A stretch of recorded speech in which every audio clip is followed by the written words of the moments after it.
নমস্কাৰ, মই মাইনাই আপোনালোক সকলোকে এটি নতুন ভিডিঅ'লৈ স্বাগতম জনাইছোঁ। আজি হ'ল 20 জুন। আজি ৰাভা সংগীত শুনি আছোঁ। এতিয়া চাহ অলপ বনাওঁগৈ। আজি তেজপুৰ যোৱাও কথা আছে, আপোনালোকক লগ পাই আছোঁ। চাহ পানী খাই আমাৰ কাব্যমক বোলে অলপমান কোচত ল'ব লাগে, সেয়া অকণমান লৈ দিলোঁ। আৰু কাহ হৈ আছিলে তাৰ অলপমান, সেইকাৰণে অলপমান কোচত ল'ব লাগে বোলে, কোচত লৈ দিলোঁ। তাৰপিছত তাৰ কাৰণে মই অলপমান পানী উতলাই থৈ দিলোঁ। উতলাই অলপমান ঠাণ্ডা কৰি মই ফ্লাক্সত ভৰাই থৈ দিলোঁ দিনটোৰ কাৰণে। যিহেতু তেজপুৰ যোৱাও কথা আছে, একেবাৰে কামখিনি কৰি থৈ দিলোঁ। আৰু দেখিছেনে বাহিৰত এয়া বৰষুণ দিয়ে আছে। তাৰপিছত গাখীৰখিনি মই এয়া গৰম কৰি থৈ দিলোঁ। এইখিনিও লৈ যাব লাগিব, কাৰণ ঘৰত খোৱা মানুহ নাই। তাৰপিছত এয়া পদিনাখিনি দেখিছেনে, এইখিনি বহুত দিনৰ পানীত ভিজাওঁতে এয়া শিপা আহি গ'ল তলত, ৰুই দিব লাগিব এইখিনি। তাৰপিছত মই মন গ'লে বাৰু তাৰ পৰা দুটা এটা পাত ছিঙি খাই থাকোঁ। তাৰপিছত এয়া অকণমান মাংস আনিছিলে, সেইখিনি মই এয়া দৈ অলপমানো আনিছিলে, দৈ। তাৰপিছত এয়া কেঁচা পিঁয়াজ আৰু পিঁয়াজৰ পেষ্ট অলপমান, আদা নহৰু জলকীয়াৰ পেষ্ট, সেইখিনি গোটেইখিনি দি নিমখ হালধি জিৰা গুড়া মিট মছলা এইখিনি গোটেইখিনি মিক্স কৰি মই মিঠাতেল অলপ দি হাতেদি সানি থৈ দিলোঁ, মেৰিনেট কৰি থৈ দিলোঁ 1-1.5 ঘণ্টাৰ কাৰণে। মেৰিনেট কৰি থোৱাৰ পিছত মই কেৰাহীত অলপমান তেল দিছোঁ। মন কৰিছে মই বেছি তেল দিয়া নাই।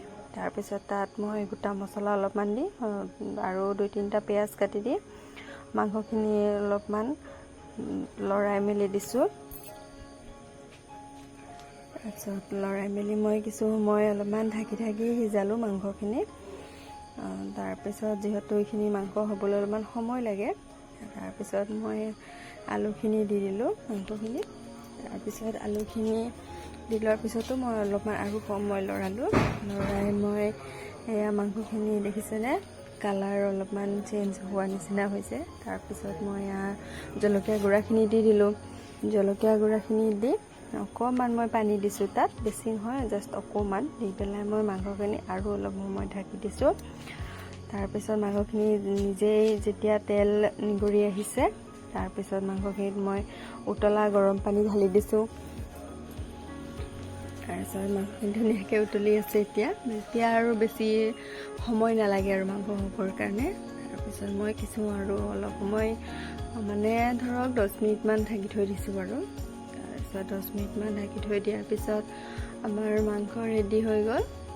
তাৰপিছত ভাবিলোঁ অলপমান মাগুৰ মাছ কেইটামান নহয়, এটা আছিলে। তাৰপিছত ভাবিলোঁ সেইখিনি নৰসিংহৰ পাতেদি বনাই দিওঁ, যিহেতু অলপমান চৰ্দি নিচিনা হৈ আছে। তাৰপিছত মই পাতখিনি কোমলাই কেইটামান আগ ছিঙি আনিলোঁ। তাৰপিছত মই মাংস বোলে এইখিনি মাছখিনি ধুনীয়াকৈ ফ্ৰাই কৰি ল'লোঁ। ঢাকি দিছোঁ দেই মই অকণমান, মাছকেইটা ইমান ফুটিছে নহয়। তাৰপিছত মই নৰসিংহৰ কোমলীয়া পাতখিনি, তাৰপিছত নহৰু কেইফুটামান, আদা 2 টুকুৰমান আৰু কেইটামান দিছোঁ মই জালুক। এইখিনি ধুনীয়াকৈ এটা মিহি পেষ্ট বনাই লৈছোঁ। তাৰপিছত মাছখিনিও ভাজি মোৰ হৈ গ'ল তেতিয়ালৈকে। তাৰপিছত আলু এটা মই ভাতত দি লৈছিলোঁ। তাৰপিছত আলুটো ধুনীয়াকৈ গুড়া কৰি দিছোঁ। তাৰপিছত হালধি অলপমান আৰু অকণমান নিমখ দি পেলাই আলুখিনি মিক্স কৰি দিছোঁ। তাৰপিছত মই পিচি থোৱা সেইখিনি পেষ্টখিনিত অলপমান পানী ঢালি দি দিছোঁ। তাৰপিছত মাছখিনি দি উতলাই দিছোঁ। এইখিনি তৰকাৰী হ'বলৈতো বেছি সময় নালাগে আৰু অলৰেডি গোটেইখিনি দিয়া আছেই। তাৰপিছত আৰু কি, আমাৰ এয়া ধুনীয়াকৈ থুপথুপীয়া আমাৰ তৰকাৰী হৈ গ'ল, ৰেডি খাব পৰা।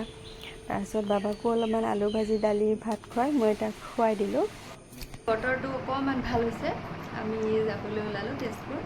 আপোনালোকক লগ পাই আছোঁ। হা?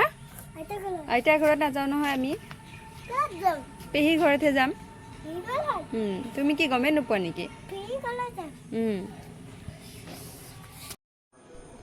আমি তেজপুৰলৈ আহিছোঁ বাছত। আমি চুমু ঘৰ, আমাৰ ভণ্টিহঁতৰ ঘৰ এয়া পাই গ'লোঁ। দেখিছেনে তাই কিমান ধুনীয়াকৈ ফুল পুলিখিনি ৰুই থৈ দিছে। তাৰপিছত আৰু অলপমান আমি চাহ তাহ খালোঁ।